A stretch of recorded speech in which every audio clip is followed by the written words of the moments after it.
जिल्ह्याचे पालकमंत्री चंद्रकांत पाटील यांनी सोलापूर जिल्ह्याच्या विकास कामांचा आढावा घेण्यासाठी महत्त्वाची बैठक जिल्हा नियोजन समितीच्या सभागृहात घेतली। या बैठकीत त्यांनी प्रत्येक विभागनिहाय अधिकाऱ्यांकडून आढावा जाणून घेतला। यावेळी जिल्हा परिषदेच्या प्राथमिक शिक्षण विभागाचा विषय आला तेव्हा पालकमंत्री चंद्रकांत पाटील यांनी कुठे आहेत प्राथमिक शिक्षणाधिकारी म्हणून विचारले। काही वेळ सर्वजण इकडे तिकडे बघू लागले। जिल्हा परिषदेचे प्राथमिक शिक्षणाधिकारी कादर शेख हे या बैठकीला उपस्थित नव्हते। त्यावेळी पहिल्या रांगेत बसलेले जिल्हा परिषदेचे अतिरिक्त मुख्य कार्यकारी अधिकारी संदीप कोहिनकर यांनी तातडीने लगेच उठून प्राथमिक शिक्षण विभागाचा आढावा सांगितला। पालकमंत्री पाटील यांनी यावेळी जिल्हा परिषदेच्या सर्व शाळा या दुरुस्त झाल्या पाहिजेत अशा सूचना देताना दुरुस्ती कामासाठी लागेल तेवढा निधी आपण द्यायला तयार आहोत। कामे वेळेवर करून घ्या। सप्टेंबरमध्ये विधानसभा निवडणुकीची आचारसंहिता लागेल, त्यामुळे लवकरात लवकर प्रशासकीय मान्यता देऊन वर्क ऑर्डर द्या अशा सूचना जिल्हा परिषदेला केल्या।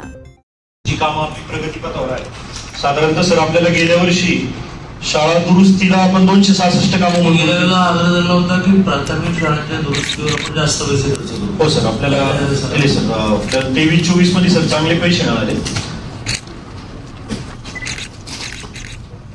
सर। नवीन शाळा बांधकामाला आपल्या 17,50,00,000 रुपये आले आणि दुरुस्तीला 7 कोटी रुपये। नवीन वर्ग खोली सर, त्याची सर संख्या पण आपल्याकडे आहे। शाळा दुरुस्तीची आपण त्याच्यातून 266 कामं मंजूर केली सर।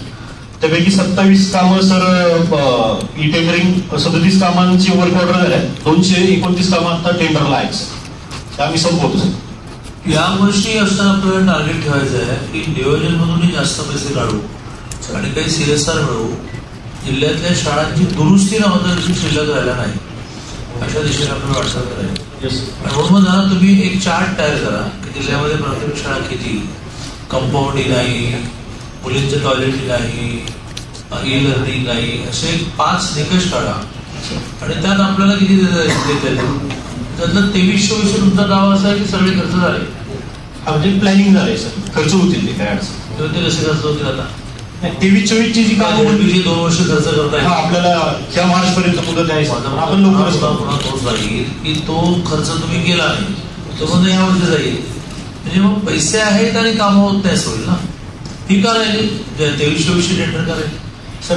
फॉर्म थोडे लेट झाले, फेब्रुवारी आणि मार्चला झाले आणि 16 मार्च 23-24 आपण जुलै एंड पर्यंत पूर्ण करू। नाही सर, आम्ही 8 जुलैच्या फर्स्ट वीक पर्यंत आम्ही सगळे वर्क ऑर्डर संपवू। तुम्हाला प्रॅक्टिकल सांगतो जुलैच्या एंड पर्यंत पूर्ण होतील। नाही सर, सप्टेंबर 15 ऑगस्ट पर्यंत होईल। तुम्ही तर जुलै फर्स्ट वीक म्हणताय टेंडर होतील सर, वर्क ऑर्डर होईल आणि कन्स्ट्रक्शन वर्क असल्यामुळे वर्क ऑर्डर झाले की आपलं काम संपलं।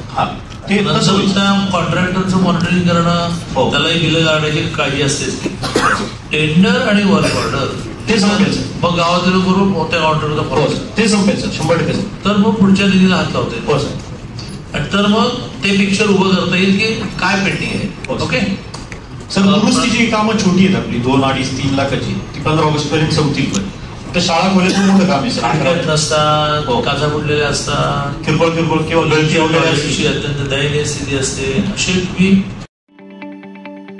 ताज्या बातम्या पाहण्यासाठी प्राईम महाराष्ट्र न्यूज चॅनलला सबस्क्राईब करा।